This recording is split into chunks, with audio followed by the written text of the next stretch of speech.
도윤아, 네가 내 아들이야. 거짓말이에요. 제 어머니는 저를 버렸어요. 그건 내가 만들어준 거야. 엄마의 문을 여는 열쇠. 청년의 입술이 떨립니다. 대체 이 두 사람 사이에 무슨 일이 있었던 걸까요? 모든 것은 비가 쏟아지던 그날 밤부터 시작되었습니다. 서울 한강변, 시각은 밤 10시 47분입니다. 폭우가 도심을 흩뿌리고 있고 라비에르 인터내셔널 본사 건물의 네온 사인이 빗방울에 번져 흐릿하게 보입니다. 35층 회의실에서는 긴 임원회의가 막 끝난 참이었습니다. 대표님, 기사님 대기하고 계십니다. 비서 박효진이 코트를 건네며 말했습니다. 서정은은 고개를 저었습니다. 괜찮아요. 오늘은 제가 직접 운전할게요. 하지만 대표님, 비도 많이 오는데 혼자 있고 싶어요. 정은의 목소리는 차분했지만 그 안에 깔린 피로는 숨길 수 없었습니다. 56세의 여성 CEO, 글로벌 뷰티 브랜드 라비에르 인터내셔널의 창립자이자 대표이사인 서정은, 그녀는 완벽주의자로 유명했고 업계에서는 빈틈없는 철의 여인이라는 별명으로 불렸습니다. 하지만 아무도 몰랐습니다. 그 완벽함의 뒤편에 25년간 골마온 상처가 있다는 것을. 지하 주차장으로 내려가는 엘리베이터 안 거울에 비친 자신의 얼굴을 바라보며 정은은 깊은 한숨을 내쉬었습니다. 은발이 섞인 머리, 주름이 깊게 패인 눈가, 그리고 무엇보다 텅 빈 눈빛. 또 오늘도 참았네. 그녀가 작게 중얼거렸습니다. 엘리베이터 문이 열리고 정은은 자신의 벤츠 S클래스를 향해 걸어갔습니다. 운전대를 잡은 손이 미세하게 떨렸습니다. 서정은의 인생에서 25년 전은 경계선이었습니다. 그 전과 그 후가 완전히 다른 사람처럼 나뉘어 있었습니다. 1999년 가을, 당시 31세였던 정은은 평범한 워킹맘이었습니다. 남편 백현우와의 사이에서 3살배기 아들 서준혁을 키우며 작은 화장품 대리점을 운영하고 있었습니다. 그날도 평범한 하루였습니다. 아들을 어린이집에 데려다주고 오후 늦게 데리러 가기로 했었습니다. 하지만 갑작스러운 거래처 미팅이 잡혔고 정은은 남편에게 전화를 걸었습니다. 여보, 미안한데 오늘 준혁이 좀 데려다 줄 수 있어? 나도 오늘 회식 있어. 그냥 어린이집에서 좀 더 맡겨둬. 하지만 알아서 해. 바빠. 전화는 끊겼습니다. 결국 정은은 어린이집 선생님에게 부탁했고 저녁 7시쯤 돌아오겠다고 약속했습니다. 그러나 미팅이 길어졌고 도착했을 때는 이미 8시가 넘어 있었습니다. 어린이집 앞은 텅 비어 있었습니다. 선생님도 아이도 아무도 없었습니다. 준혁아, 준혁아. 정은은 미친 듯이 주변을 뛰어다녔습니다. CCTV 영상에는 낯선 남자가 울고 있는 아이의 손을 잡고 어둠 속으로 사라지는 모습이 찍혀 있었습니다.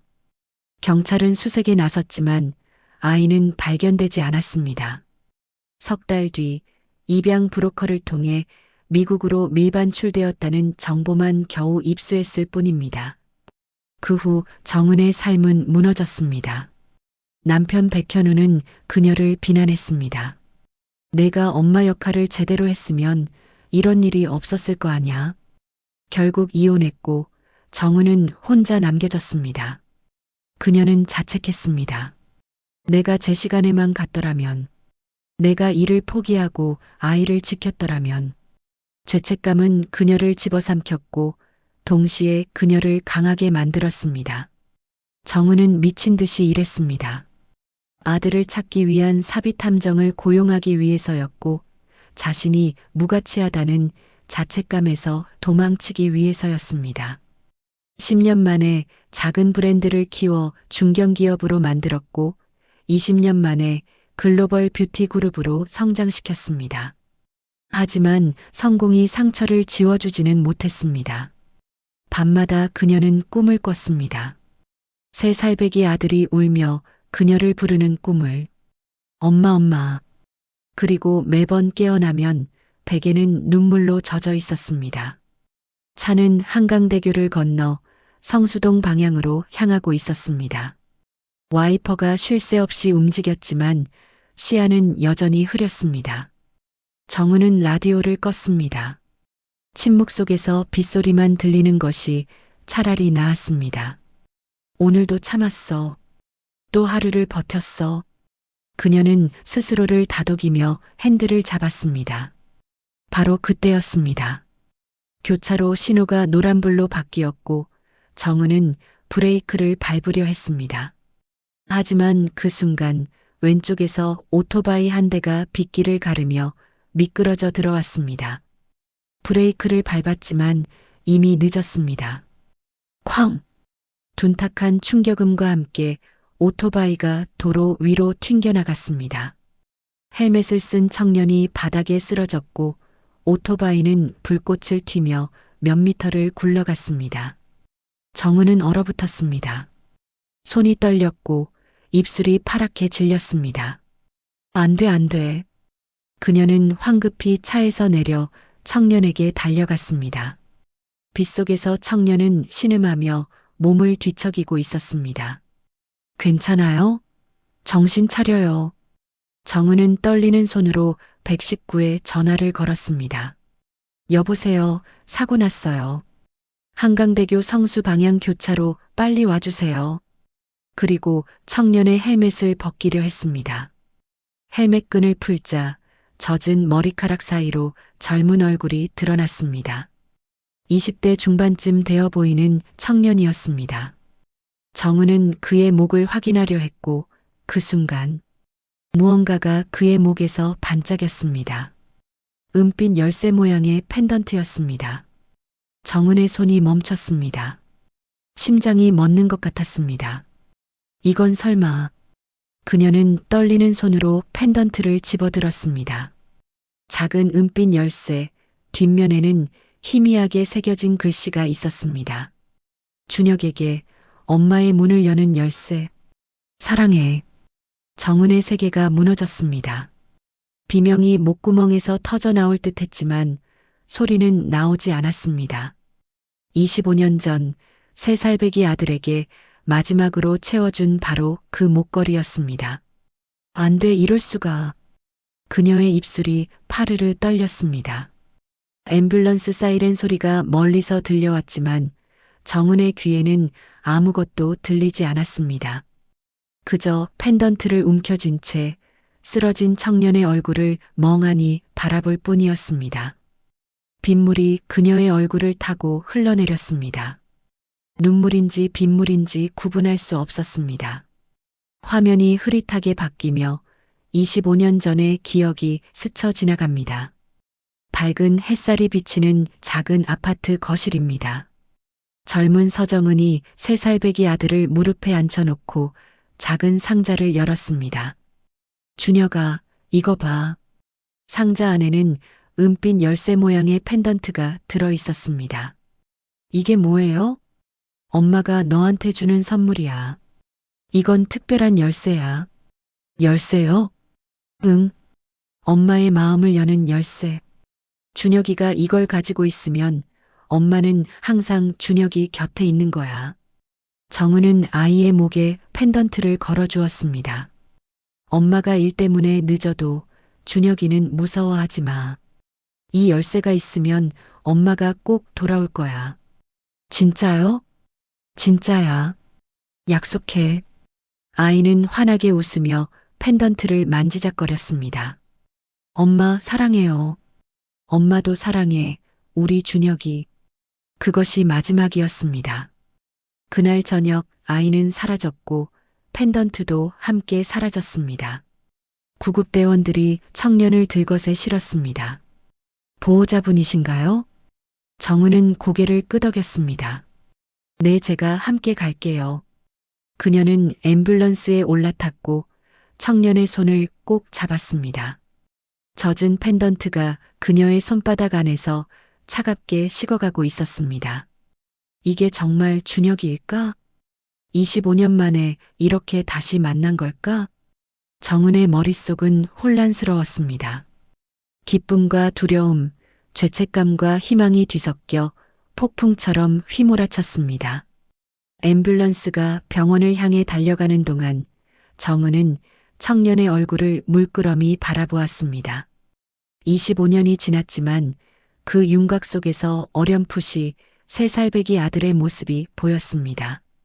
제발 부디. 그녀는 간절히 기도했습니다. 비는 여전히 쏟아지고 있었고 서울의 밤은 깊어갔습니다. 라비에르 본사 건물의 네온 사인이 빗속에서 흐릿하게 깜빡였습니다.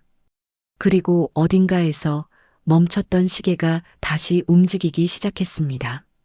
서울대학교병원 응급실 복도는 소독약 냄새와 침묵으로 가득했습니다. 서정은은 플라스틱 의자에 앉아 떨리는 손으로 펜던트를 움켜쥐고 있었습니다. 그녀의 옷은 여전히 빗물에 젖어 있었고 머리카락은 흐트러져 있었지만 신경 쓸 겨를이 없었습니다.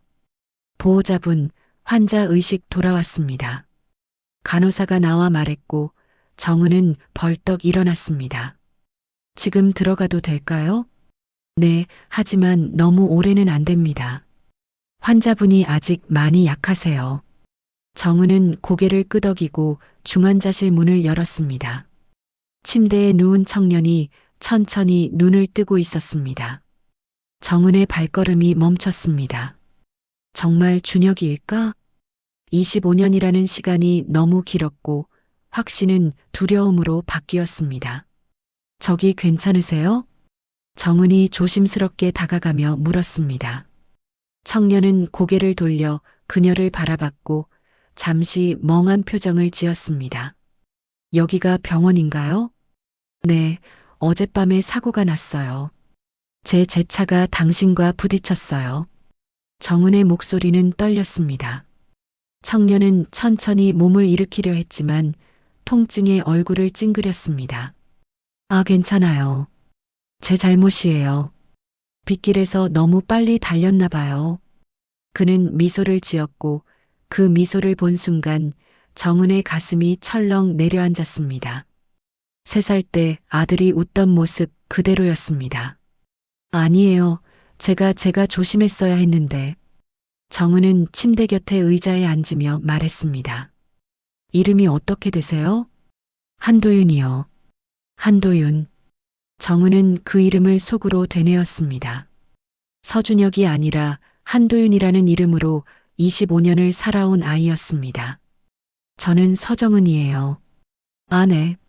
도윤은 고개를 끄덕였고 잠시 침묵이 흘렀습니다. 정은은 그의 얼굴을 뚫어지게 바라봤습니다. 눈매, 코, 입술 하나하나가 어릴 적 아들과 닮아 있었지만 동시에 25년이라는 세월이 만든 낯선 얼굴이기도 했습니다. 저기 혹시... 정은이 입을 열려 했지만 말이 나오지 않았습니다. 지금 물어봐도 될까? 아니면 검사 결과를 먼저 확인해야 할까? 머릿속이 복잡했습니다. 네. 도윤이 되물었고 정은은 황급히 고개를 저었습니다. 아니에요. 그냥 많이 아프진 않아요? 괜찮아요. 이 정도는... 도윤은 담담하게 대답했고 정은은 그 태도에서 묘한 익숙함을 느꼈습니다. 통증을 참는 법을 아는 사람의 표정이었습니다. 도윤 씨는 어디서 사세요? 정은이 조심스럽게 물었습니다. 성수동이요. 작은 원룸 하나 얻어서 살아요. 가족은 혹시 연락드려야 하지 않을까요? 도윤은 잠시 망설이다 고개를 저었습니다. 가족은 없어요. 혼자 살아요.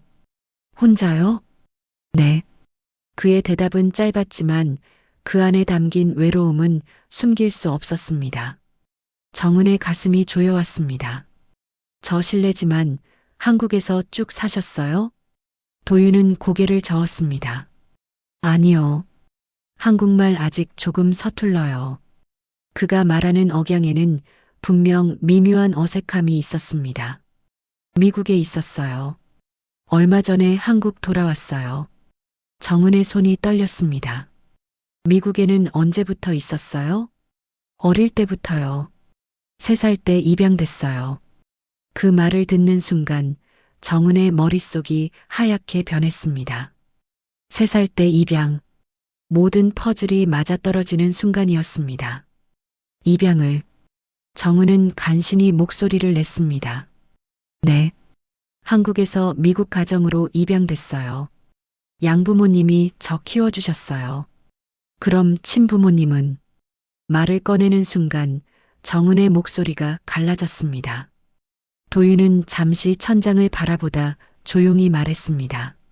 모르겠어요. 그냥 버려졌다고 들었어요. 버려졌다. 그 단어가 정은의 가슴에 비수처럼 박혔습니다. 버려진 게 아닐 수도 있잖아요. 정은이 황급히 말했습니다. 혹시 사정이 있었거나 아니면. 괜찮아요. 도윤이 조용히 웃으며 말했습니다. 이제는 괜찮아요. 양부모님이 좋은 분들이었고 저도 잘 자랐으니까요. 하지만 그의 눈빛은 말과 달랐습니다. 그 속엔 아직도 아물지 않은 상처가 보였습니다. 정은은 입술을 깨물었습니다. 말해야 하나? 지금 당장? 하지만 확신이 없었습니다. 만약 틀렸다면? 만약 이 아이가 준혁이가 아니라면? 그녀는 말을 삼켰습니다. 도윤 씨 혹시? 정은이 입을 열었습니다. 제가 사고 책임이 있으니까 치료비는 전부 제가 부담할게요. 그리고 회복할 때까지 필요한 거 있으면 언제든 연락 주세요. 그녀는 명함을 꺼내 건넸습니다. 라비에르 인터내셔널 대표이사 서정은. 도윤은 명함을 받아들며 눈을 크게 떴습니다. 라비에르 그 화장품 회사요? 네. 대표님이세요? 도윤은 당황한 표정을 지었습니다. 그럼 더욱 제 잘못이에요. 제가 빗길에서 무리하게 달렸던 거예요. 치료비는 제가. 아니에요. 정은이 단호히 말했습니다. 제 차가 부딪힌 거예요. 그러니 제가 책임질게요. 도윤은 난처한 표정을 지었지만 더 이상 거절하지 못했습니다. 감사합니다. 빚진 기분이네요. 빚이 아니에요. 정은은 조용히 말했습니다. 이건 빚이 아니라 속죄야. 그녀는 속으로 중얼거렸습니다. 병실을 나온 정은은 곧장 의사를 찾아갔습니다. 선생님, 혹시 환자의 혈액 샘플을 받을 수 있을까요? 혈액 샘플이요? 무슨 용도로요? 정은은 잠시 망설이다 조용히 말했습니다. 개인적으로 유전자 검사를 의뢰하고 싶습니다. 의사는 의아한 표정을 지었지만 정은의 진지한 눈빛을 보고 고개를 끄덕였습니다. 알겠습니다. 준비해 드리죠. 검사 샘플은 다음날 유전자 검사 기관으로 보내졌고 결과는 일주일 뒤 나온다고 했습니다. 그 일주일은 정은에게 지옥 같은 시간이었습니다. 밤마다 악몽을 꿨고 낮에는 일에 집중할 수 없었습니다. 대표님 괜찮으세요? 비서 박효진이 걱정스러운 얼굴로 물었습니다. 괜찮아요. 그냥 좀 피곤해서요. 요즘 컨디션이 안 좋으신 것 같아요. 병원 한번 가보시는 게. 됐어요. 정은은 차갑게 말을 끊었습니다. 박효진은 더 이상 묻지 않았지만 걱정스러운 시선은 거두지 않았습니다.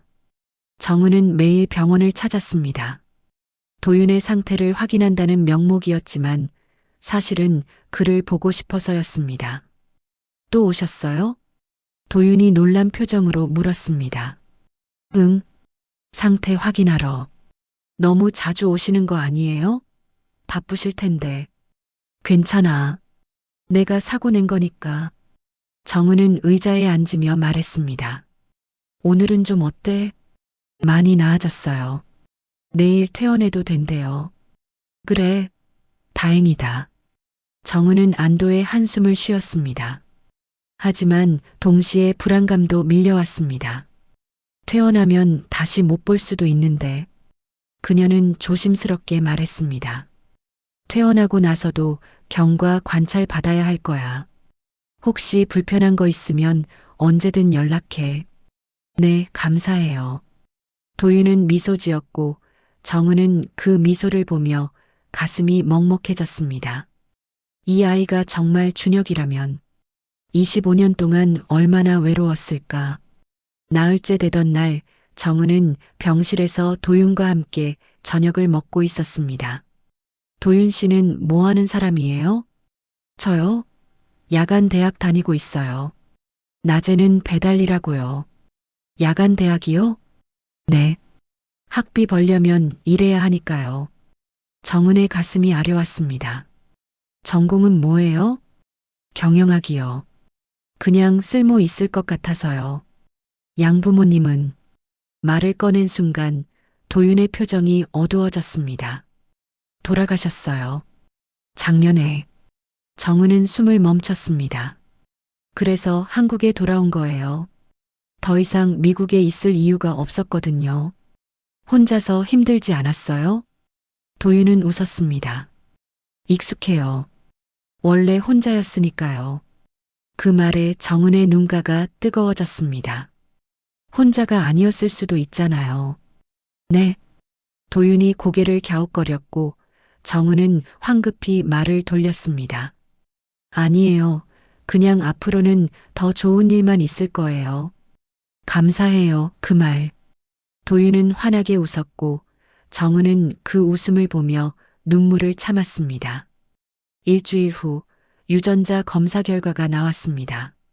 정은은 떨리는 손으로 봉투를 뜯었습니다. 모자 관계 일치 확률 99.9%. 서류가 바닥에 떨어졌고 정은은 그 자리에 주저앉았습니다. 찾았다. 준혁이를 찾았어. 25년간 쌓인 눈물이 터져 나왔습니다.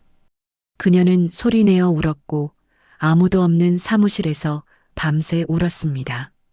다음 날 아침 정은은 거울을 보며 다짐했습니다. 이제 말해야 해. 더 이상 숨길 수 없어. 하지만 동시에 두려움도 밀려왔습니다. 도윤이가 날 받아줄까? 25년간 버려졌다고 믿었던 아이가 날 엄마라고 부를 수 있을까? 정은은 심호흡을 하고 도윤에게 전화를 걸었습니다. 여보세요? 도윤 씨, 저예요. 서정은. 아, 대표님. 안녕하세요. 혹시 오늘 시간 돼요? 할 말이 있어서요. 네, 괜찮아요. 몇 시에 뵐까요?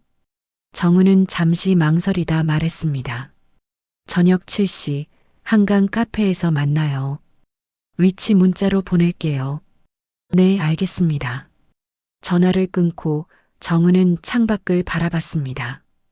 한강 너머로 해가 지고 있었고 하늘은 붉게 물들어 있었습니다. 제발 제발 잘 받아들여줘. 그녀는 간절히 기도했습니다. 사무실 책상 위에는 펜던트가 놓여 있었고 석양빛에 은빛으로 반짝이고 있었습니다.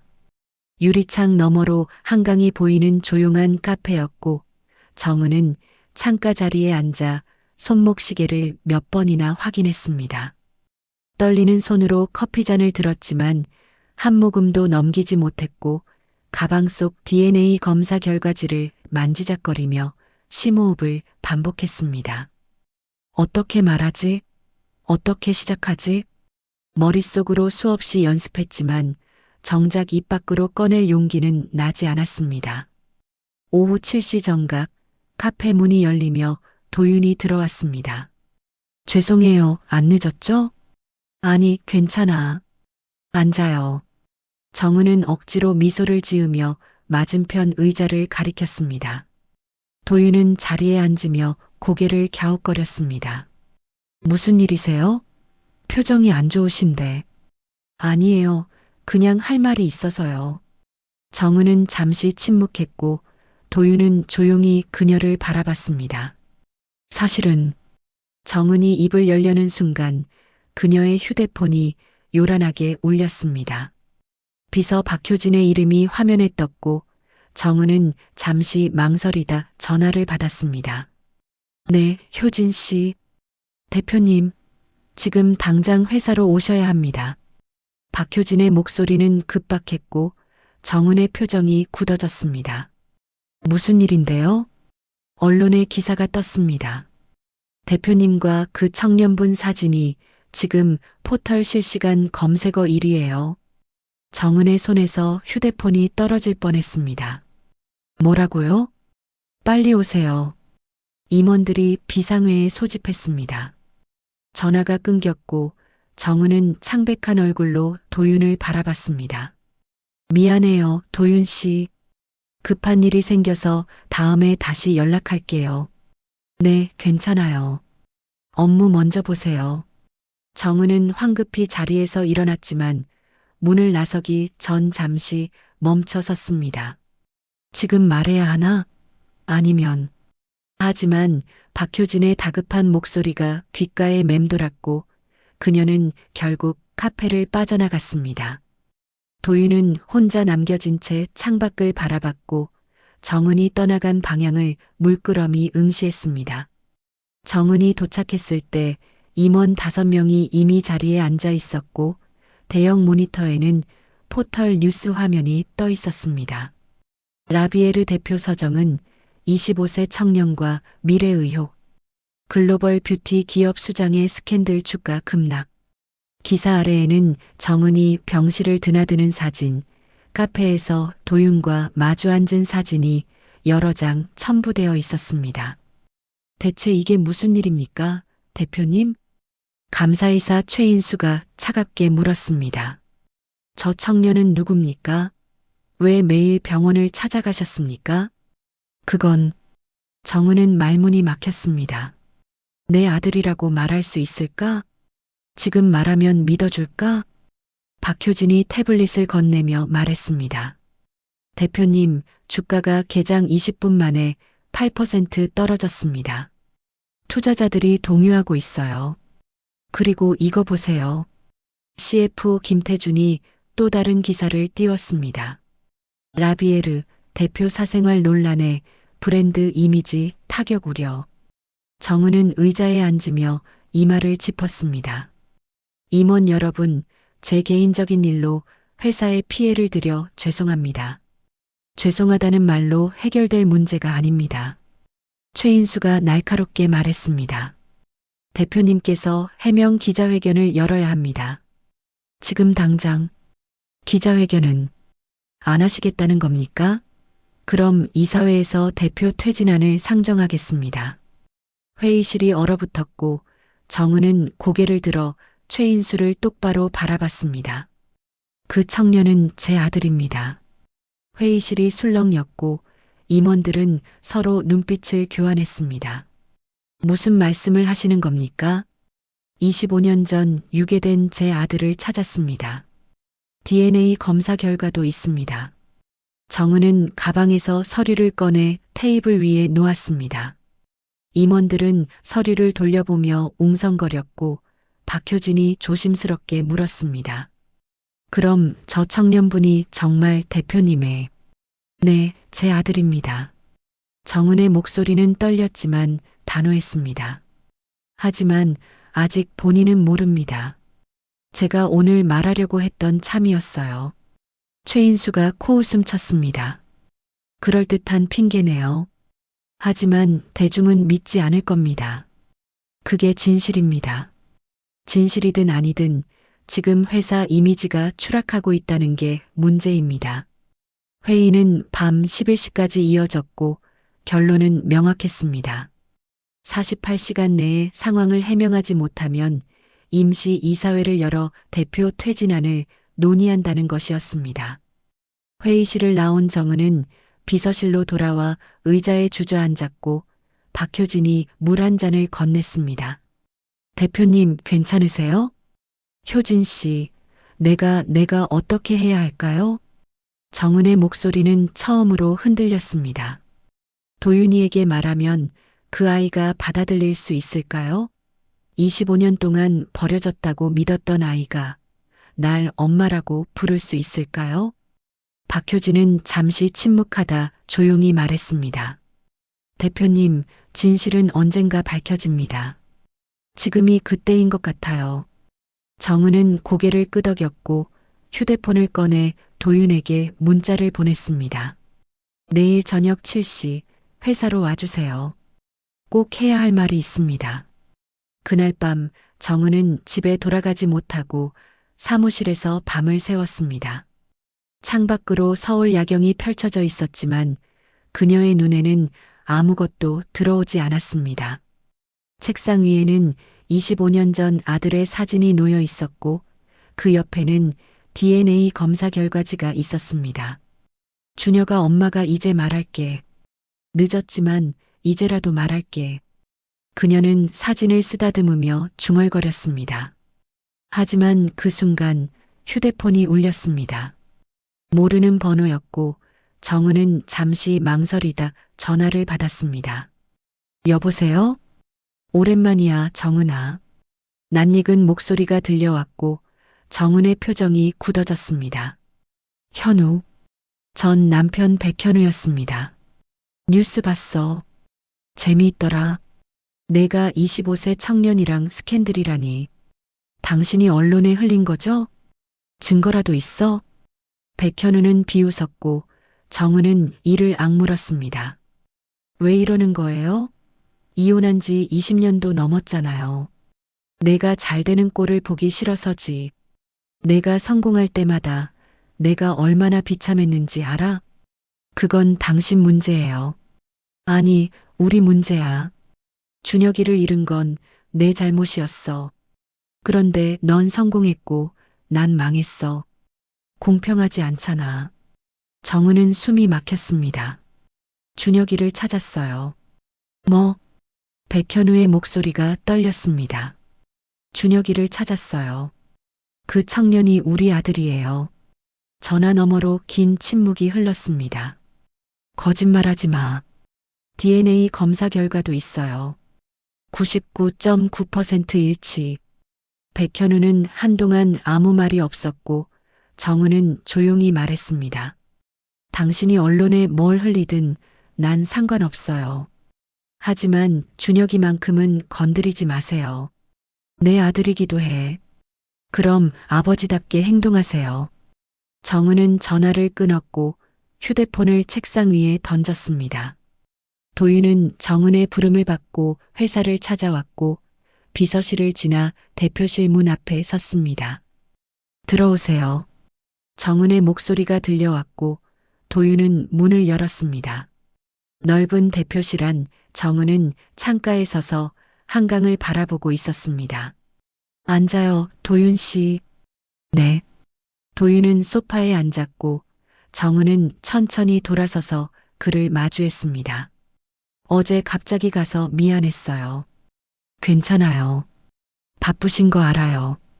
정은은 그의 맞은편에 앉으며 심호흡을 했습니다. 도윤 씨, 제가 오늘 할 말은 믿기 어려울 거예요. 네. 도윤은 고개를 갸웃거렸고 정은은 떨리는 손으로 서류 봉투를 꺼냈습니다. 사실 저는 25년 전에 아들을 잃었어요. 도윤의 표정이 굳어졌습니다. 3살 때 유괴당했고 미국으로 밀반출됐다는 정보만 들었어요. 그 후로 줄곧 찾아 헤맸지만 찾을 수 없었어요. 정은의 목소리가 떨렸습니다. 그런데 그날 밤 비 오던 교차로에서 당신을 만났어요. 그리고 당신 목에 걸린 펜던트를 봤어요. 도윤은 무의식적으로 목을 만졌습니다. 이거요? 네. 그건 25년 전 제가 제 아들에게 걸어준 목걸이예요. 도윤의 얼굴이 창백해졌습니다. 그래서 DNA 검사를 했어요. 결과는 정은은 서류를 건넸고 도윤은 떨리는 손으로 봉투를 열었습니다. 모자 관계 일치 확률 99.9%. 서류가 그의 손에서 떨어졌고 도윤은 고개를 들어 정은을 바라봤습니다. 이게 무슨... 도윤아. 정은이 처음으로 그의 이름을 부드럽게 불렀습니다. 아니, 준혁아. 내가 내 아들이야. 도윤은 고개를 저었습니다. 아니에요. 이건 거짓말이에요. 거짓말이 아니야. 제 어머니는 저를 버렸어요. 저는 버려진 아이예요. 도윤의 목소리가 갈라졌습니다. 정은은 자리에서 일어나 그에게 다가갔고 떨리는 손으로 그의 손을 잡았습니다. 버린 게 아니야. 빼앗긴 거야. 엄마는 널 단 하루도 잊은 적이 없어. 도윤의 눈가에 눈물이 맺혔습니다. 그럼 왜 이제야? 찾고 또 찾았어. 하지만 세상이 너무 넓었고 너무 멀었어. 정은은 가방에서 은빛 펜던트를 꺼냈고 도윤의 목에 조심스럽게 걸어주었습니다. 이건 엄마가 만들어준 거야. 엄마의 문을 여는 열쇠. 도윤은 펜던트를 만지며 눈물을 흘렸고 정은도 함께 울었습니다. 미안해, 정말 미안해. 두 사람은 한동안 말없이 울었고 창밖으로 서울의 밤이 깊어갔습니다. 긴 침묵이 흘렀습니다. 도윤은 펜던트를 움켜쥔 채 고개를 숙이고 있었고 정은은 그의 어깨가 떨리는 것을 바라보며 입술을 깨물었습니다. 저는 어떻게 해야 할지 모르겠어요. 도윤이 작게 중얼거렸고 정은은 조심스럽게 다가가 그의 옆에 앉았습니다. 천천히 생각해도 돼. 엄마는 기다릴게. 엄마라는 단어가 아직 낯설어요. 도윤은 고개를 들어 정은을 바라봤습니다. 25년 동안 저는 버려진 아이라고 믿었어요. 아무도 날 원하지 않았다고 생각했어요. 정은의 눈가가 뜨거워졌습니다. 한 번도 그런 적 없어. 단 하루도 너를 잊은 적이 없어. 그럼 왜 찾지 못하셨어요? 도윤의 목소리에 원망이 섞여 있었고 정은은 그것을 받아들였습니다. 찾았어. 사비탐정도 고용하고 미국까지 수없이 갔어. 하지만 입양 기록은 봉인되어 있었고 내 이름도 바뀌었고 정은은 말을 잇지 못하고 눈물을 훔쳤습니다. 핑계처럼 들릴 수도 있어. 하지만 엄마는 정말 최선을 다했어. 도윤은 한동안 아무 말이 없었고 창밖의 야경을 물끄러미 바라봤습니다. 시간을 주세요. 생각할 시간이 필요해요. 그래, 천천히 해. 엄마는 어디 안 가. 정은은 명함을 하나 더 꺼내 건넸습니다. 이건 내 개인 번호야. 언제든 연락해. 도윤은 명함을 받아 주머니에 넣고 자리에서 일어났습니다. 먼저 갈게요. 조심히 가. 문이 닫히고 정은은 혼자 남겨진 대표실에서 소파에 주저앉았습니다. 박효진이 조심스럽게 문을 열고 들어왔습니다. 대표님, 괜찮으세요? 모르겠어요, 효진 씨. 내가 잘한 건지. 잘하셨어요. 진실을 말씀하신 거잖아요. 박효진은 따뜻한 차 한 잔을 건네며 말했습니다. 이제 도윤 씨가 받아들일 시간이 필요한 거예요. 정은은 고개를 끄덕이고 차를 마셨지만 불안감은 가시지 않았습니다. 사흘 후 도윤에게서 문자가 왔습니다. 만나서 이야기할 수 있을까요? 정은은 손이 떨렸지만 침착하게 답장을 보냈습니다. 언제든지 좋아. 어디서 만날까? 제가 사는 곳으로 올래요? 보여드리고 싶은 게 있어요. 정은은 주소를 받고 다음 날 오후 성수동의 낡은 다세대 주택을 찾아갔습니다. 3층 계단을 올라가며 그녀는 심호흡을 반복했고 문 앞에서 잠시 망설이다 초인종을 눌렀습니다. 들어오세요. 도윤이 문을 열었고 정은은 작고 좁은 원룸 안으로 들어갔습니다. 방 한쪽에는 책상과 낡은 노트북이 있었고 다른 한쪽에는 접이식 침대가 놓여 있었습니다. 좁죠? 도윤이 씁쓸하게 웃으며 말했고 정은은 고개를 저었습니다. 아니야, 깔끔하고 좋은데. 거짓말 안 하셔도 돼요. 저도 알아요. 도윤은 작은 상자 하나를 꺼내 테이블 위에 놓았습니다. 이거 보여드리고 싶었어요. 정은이 상자를 열자 안에는 낡은 사진 몇 장과 편지, 그리고 작은 장난감이 들어 있었습니다. 양부모님이 남겨주신 거예요. 제가 입양될 때 가지고 있던 거래요. 정은은 사진을 집어들었고 그 속에는 3살배기 아이가 환하게 웃고 있는 모습이 담겨 있었습니다. 준혁이, 정은의 목소리가 떨렸습니다. 양부모님이 말씀하셨어요. 제가 처음 미국에 도착했을 때 매일 밤 울면서 엄마를 찾았대요. 도윤의 목소리도 떨렸습니다. 그때는 기억이 안 나요. 하지만 이 펜던트만큼은 절대 놓지 않았대요. 목욕할 때도 잘 때도. 정은은 눈물을 참지 못하고 소리내어 울었습니다. 미안해, 정말 미안해. 도윤은 잠시 망설이다 정은의 어깨에 손을 올렸습니다. 이제 알았어요. 버려진 게 아니라는 거. 정은은 고개를 들어 그를 바라봤습니다. 하지만 아직 엄마라고 부르기는 어색해요. 괜찮아. 천천히 해. 대신 도윤이 작게 미소 지었습니다. 정은 씨라고 불러도 될까요? 지금은. 정은은 고개를 끄덕이며 웃었습니다. 그래, 그렇게 해. 두 사람은 오후 내내 이야기를 나눴고 정은은 25년간 어떻게 살아왔는지, 도윤은 미국에서 어떻게 자랐는지 서로에게 들려주었습니다. 해가 질 무렵 정은이 자리에서 일어서며 말했습니다. 도윤아, 혹시 회사에서 일해볼 생각 있어? 회사요? 응. 내가 원하면 제대로 된 자리를 만들어줄게. 배달 일은 그만두고. 도윤은 잠시 고민하다 고개를 저었습니다. 아직은 아닌 것 같아요. 지금 제 힘으로 살고 싶어요. 정은은 실망했지만 억지로 웃었습니다. 그래, 내가 원하는 대로 해. 하지만 도움 필요하면 언제든 말해.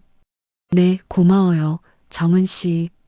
일주일 후 라비에르는 공식 입장문을 발표했습니다. 대표 서정은과 청년 한도윤은 25년 만에 재회한 모자 관계입니다. DNA 검사 결과와 관련 자료를 첨부합니다. 언론은 들끓었고 포털 뉴스는 하루 종일 이 기사로 도배됐습니다. 25년 만에 기정 라비에르 대표, 유괴된 아들 찾아. 스캔들 아닌 감동 스토리 주가 급등. 여론은 빠르게 반전됐고 정은과 도윤을 응원하는 댓글이 쏟아졌습니다. 하지만 백현우는 달랐습니다. 그는 기자회견을 자청해 카메라 앞에 섰고 차갑게 말했습니다. 저도 그 아이의 아버지입니다. 하지만 서정은 씨는 제게 단 한 번도 연락하지 않았습니다. 기자들이 웅성거렸고 백현우는 계속 말했습니다. DNA 검사는 저도 받고 싶습니다. 제 권리를 주장하고 싶습니다. 뉴스는 또다시 이 내용으로 가득 찼고 정은은 회사에서 급히 소집된 회의에 참석했습니다. 대표님, 전 남편분이 법적 대응을 시사했습니다. 법무팀장이 보고했고 정은은 고개를 끄덕였습니다. 알겠어요. 도윤이와 상의해 볼게요. 그날 밤 정은은 도윤을 불러 상황을 설명했습니다. 생물학적 아버지가 만나고 싶대. 도윤은 잠시 침묵하다 조용히 말했습니다. 싫어요. 왜? 그 사람은 저를 찾지 않았잖아요. 25년 동안. 지금 나타나는 건 제가 아니라 돈 때문일 거예요. 정은은 도윤의 손을 잡았습니다. 내가 원하지 않으면 만나지 않아도 돼. 엄마가 막을게. 고마워요, 정은 씨.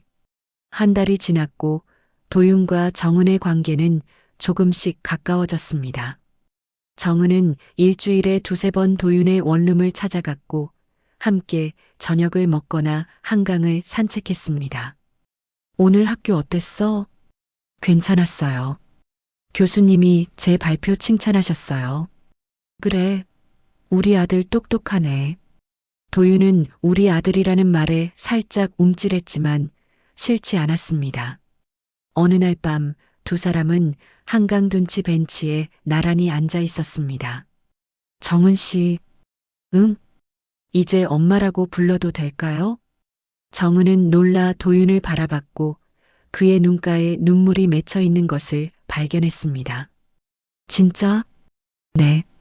아직도 어색하지만 연습하고 싶어요. 정은은 도윤을 껴안으며 소리내어 울었습니다. 고마워, 정말 고마워.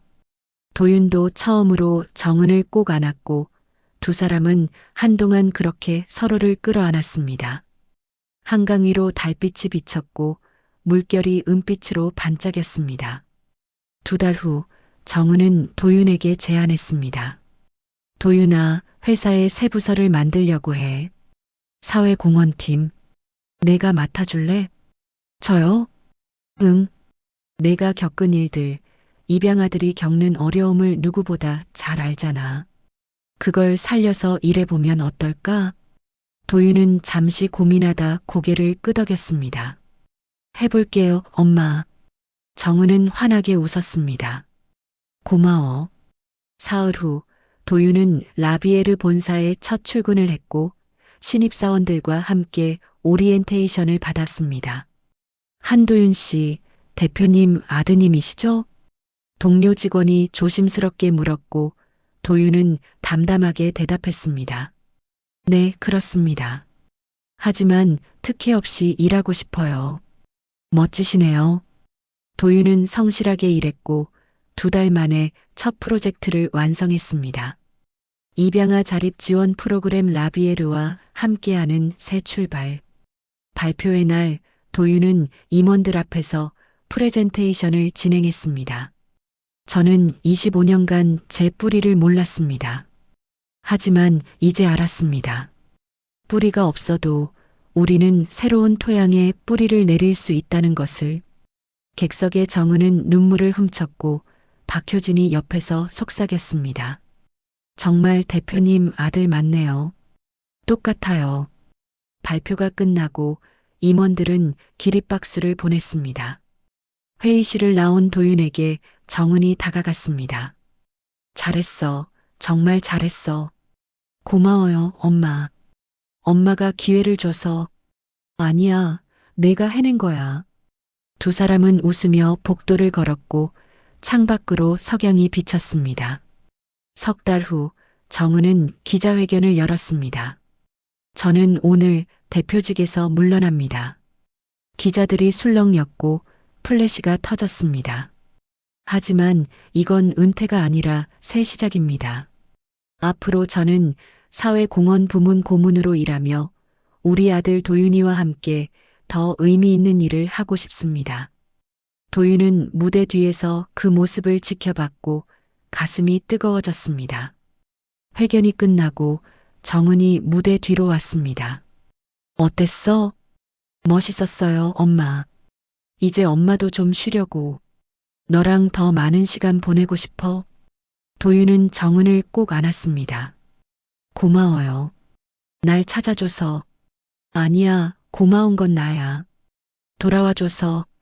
두 사람은 웃으며 회사를 나섰고 한강 카페로 향했습니다. 카페 창가 자리, 바로 그들이 처음 진실을 나누려 했던 그 자리에 앉았습니다. 엄마, 이제 여기 올 때마다 기분이 좋아요. 나도. 그날 밤 비만 안 왔어도. 비가 와서 다행이에요. 안 그랬으면 못 만났을 테니까. 정은은 도윤의 손을 잡으며 웃었습니다. 창밖으로 한강이 보였고 멈췄던 시간이 다시 흐르고 있었습니다. 1년 후 라비에르 본사 앞 벚꽃이 만개한 날 도윤은 출근길에 멈춰서서 하늘을 올려다봤습니다. 예쁘다. 그가 중얼거리자 옆을 걷던 정은이 미소 지었습니다. 그치? 엄마는 이 계절이 제일 좋아. 저도요. 두 사람은 나란히 걸으며 회사로 들어갔고 로비에서 직원들이 인사를 건넸습니다. 고문님, 도윤님 좋은 아침입니다. 좋은 아침. 정은과 도윤이 함께 대답했고 엘리베이터를 타고 올라갔습니다. 1년 전과는 모든 것이 달랐습니다. 정은은 대표직에서 물러나 사회공헌 고문으로 일했고 도윤은 사회공헌팀 팀장으로 성장했습니다. 두 사람은 함께 입양아 지원 프로그램을 운영했고 지난 1년간 127명의 입양 청소년을 도왔습니다. 엄마, 오늘 오후에 신규 지원자 면담 있어요. 그래. 몇 명이나 왔어? 15명이요. 다들 간절해 보였어요. 도윤의 목소리에는 책임감이 묻어났고 정은은 그런 아들이 자랑스러웠습니다. 내가 도와주면 다들 힘이 날 거야. 엄마가 있어서 제가 힘이 나는 거예요. 두 사람은 웃으며 각자의 사무실로 들어갔습니다. 도윤은 20살 여학생 앞에 앉아 있었고 그녀의 서류를 천천히 읽고 있었습니다. 민지 씨, 지금 가장 힘든 게 뭐예요? 학비요. 아르바이트로는 감당이 안 돼요. 여학생의 눈가가 붉어졌고 도윤은 고개를 끄덕였습니다. 저도 그랬어요. 배달일하면서 야간 대학 다녔거든요. 진짜요? 네. 힘들었지만 견딜 수 있었어요. 그리고 지금은 여기 있잖아요. 도윤은 따뜻하게 미소 지으며 서류에 사인했습니다. 장학금 지원 승인할게요. 그리고 기숙사도 알아볼게요. 여학생은 눈물을 흘리며 고개를 숙였습니다. 감사합니다. 정말 감사합니다. 힘내요. 민지 씨도 잘할 수 있어요. 면담이 끝나고 도윤은 창밖을 바라보며 깊은 숨을 내쉬었습니다. 1년 전에 나도 저랬지. 그는 과거를 떠올리며 펜던트를 만졌습니다. 목에 걸린 은빛 열쇠는 이제 그의 일부가 되었고 더 이상 상처의 상징이 아니라 희망의 증표였습니다. 저녁 정은과 도윤은 한강 근처 작은 식당에서 저녁을 먹고 있었습니다. 오늘 민지라는 학생 만났어요. 20살인데 혼자서 정말 열심히 사네요. 그래, 우리가 도와줄 수 있어서 다행이다. 엄마, 이 일하면서 느끼는 건데요. 도윤이 젓가락을 내려놓으며 말했습니다. 제가 겪었던 외로움이 누군가에겐 희망이 될 수 있다는 게 신기해요. 정은은 아들의 손을 잡았습니다. 그게 바로 성장이야. 상처를 딛고 일어서는 거. 엄마도 그랬죠? 그럼. 엄마도 25년 동안 매일 견뎠어. 너를 다시 만날 거라는 희망 하나로. 두 사람은 잠시 침묵했고 창밖으로 한강이 흐르고 있었습니다. 엄마, 한 가지 물어봐도 돼요? 응, 뭐든. 아버지 백현우 씨는 어떻게 됐어요? 정은의 표정이 잠시 굳어졌지만 곧 부드러워졌습니다. 지난달에 만났어. 진짜요? 응. 그 사람이 먼저 연락 왔어. 미안하다고 사과하고 싶다고. 도윤은 놀란 표정을 지었습니다. 그래서 뭐라고 하셨어요? 용서했어. 그 사람도 상처받은 사람이었으니까. 정은은 잠시 숨을 고르고 말을 이었습니다. 준혁이를 잃은 건 나만의 상처가 아니었어. 현우도 똑같이 아팠을 거야. 단지 표현 방식이 달랐을 뿐이지. 도윤은 고개를 끄덕였습니다. 저도 만나볼까 생각 중이에요. 진짜? 네. 미워하는 건 지쳤어요. 이제 놓아주고 싶어요. 정은은 아들을 꼭 안았습니다. 잘 컸다, 우리 아들. 2주 후 도윤은 백현우를 만났습니다. 조용한 카페, 백현우는 창가 자리에 앉아 있었고 도윤이 다가가자 벌떡 일어났습니다. 준혁아, 아니 도윤이구나. 안녕하세요. 도윤은 정중하게 인사했고 마주 앉았습니다. 백현우는 한동안 말이 없었고 도윤의 얼굴을 뚫어지게 바라봤습니다. 닮았다. 어릴 때 모습 그대로야. 그래요? 미안하다. 정말 미안해. 백현우의 목소리가 떨렸습니다. 25년 동안 한 번도 찾지 않았어. 도망쳤어. 내 엄마를 원망하면서 사실은 나 자신이 가장 비겁했어. 도윤은 잠시 침묵했습니다. 괜찮아요. 이제는 괜찮지 않아. 내가 얼마나 힘들었을지. 힘들었어요. 도윤이 조용히 말했습니다. 정말 외롭고 버려졌다고 느꼈어요. 하지만 지금은 달라요. 엄마를 다시 만났고 제자리를 찾았어요. 백현우는 고개를 숙였습니다. 다행이다. 정말 다행이야. 저는 백현우 씨를 아버지라고 부를 수는 없을 것 같아요. 아직은. 도윤의 말에 백현우는 고개를 끄덕였습니다. 당연해. 나도 그럴 자격 없어. 하지만 미워하지도 않을게요. 그냥 조금씩 알아가고 싶어요. 백현우는 눈가를 훔치며 말했습니다. 고맙다. 그 말만으로도 충분해. 두 사람은 1시간 남짓 이야기를 나눴고 헤어질 때 백현우가 도윤의 어깨에 손을 올렸습니다. 앞으로 잘 살아라. 행복하게. 네, 당신도요. 도윤은 카페를 나서며 깊은 숨을 내쉬었고 가슴 한쪽이 가벼워진 것을 느꼈습니다. 라비에르는 새로운 브랜드 루미네를 론칭했습니다. 빛을 다시 찾는 사람들을 위한 브랜드. 런칭쇼는 한강변 야외 무대에서 열렸고 500명의 관객이 자리를 채웠습니다. 무대 위에 도윤이 올랐고 마이크를 잡았습니다. 안녕하세요. 루미네 디렉터 한도윤입니다. 박수가 터져나왔고 도윤은 잠시 숨을 고르고 말을 이었습니다. 저는 25년간 어둠 속에서 살았습니다. 제 뿌리를 몰랐고 버려졌다고 믿었습니다. 객석이 조용해졌습니다. 하지만 빛은 사라진 게 아니었습니다. 단지 제가 보지 못했을 뿐이었습니다. 도윤은 객석의 정은을 바라보며 미소 지었습니다. 엄마는 25년간 저를 찾았고 결국 우리는 다시 만났습니다. 빛은 기다리고 있었습니다. 정은은 눈물을 흘리며 박수를 쳤고 주변 사람들도 함께 박수를 보냈습니다. 루미네는 잃어버린 빛을 다시 찾는 사람들을 위한 브랜드입니다. 입양아, 한부모 가정, 사회적 약자들에게 희망을 드리고 싶습니다. 도윤은 무대 뒤에서 모델들을 불러냈고 그들은 루미네의 첫 컬렉션을 선보였습니다. 런칭쇼가 끝나고 도윤은 무대 뒤에서 정은을 만났습니다. 어땠어요, 엄마? 완벽했어. 정말 자랑스러워. 정은은 아들을 꼭 안았고 도윤도 엄마를 껴안았습니다. 엄마가 없었으면 불가능했을 거예요.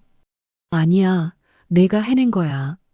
두 사람은 웃으며 무대 밖으로 나왔고 한강 위로 석양이 비쳤습니다. 그날 밤 정은과 도윤은 한강 둔치 벤치에 앉아 있었습니다. 엄마, 기억나요? 여기서 제가 처음 엄마라고 불렀던 날. 그럼 어떻게 잊겠어? 엄마는 그날 밤새 울었어. 저도요. 집에 가서 한참 울었어요. 두 사람은 웃으며 강물을 바라봤습니다. 도윤아, 엄마가 하고 싶은 말이 있어. 뭐예요?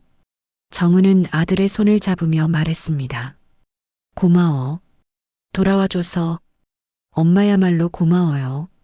포기하지 않아서. 앞으로도 엄마 곁에 있어줄 거지? 당연하죠. 25년 못 본 거 평생 보충해야죠.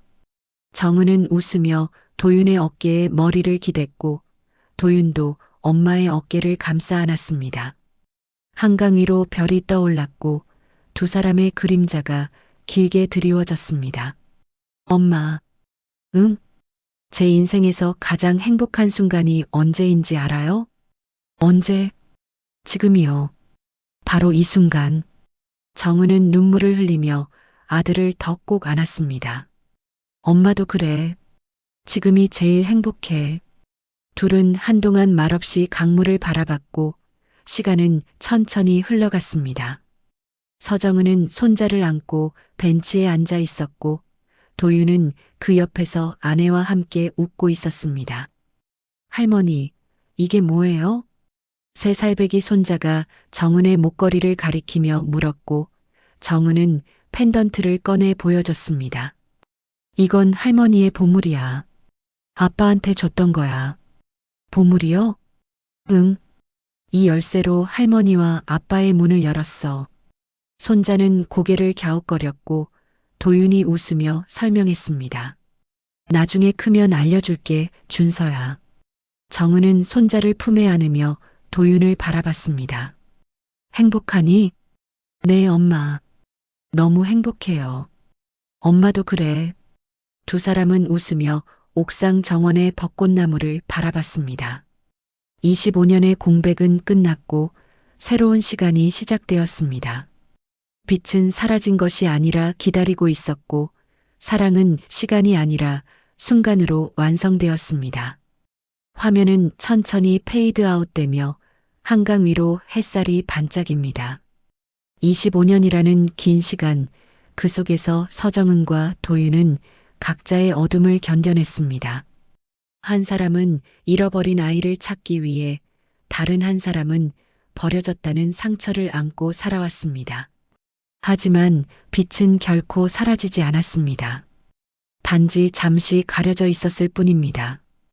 이 이야기는 우리에게 말합니다. 포기하지 않는 사랑은 반드시 길을 찾는다고, 시간이 늦었다고 해서 늦은 것이 아니라고, 다시 찾은 순간, 그 순간이 바로 새로운 시작이라고, 여러분의 삶에도 빛이 함께하기를 바랍니다. 잃어버린 것이 있다면 다시 찾을 수 있기를, 기다리는 사람이 있다면 반드시 만날 수 있기를. 25년의 공백은 끝이 아니라 시작이었습니다. 당신의 이야기도 계속되고 있습니다. 오늘 이야기가 마음에 와닿으셨다면 좋아요 한번 눌러주세요. 구독과 알림 설정해 주시면 다음 이야기도 함께 나눌 수 있습니다. 감사합니다.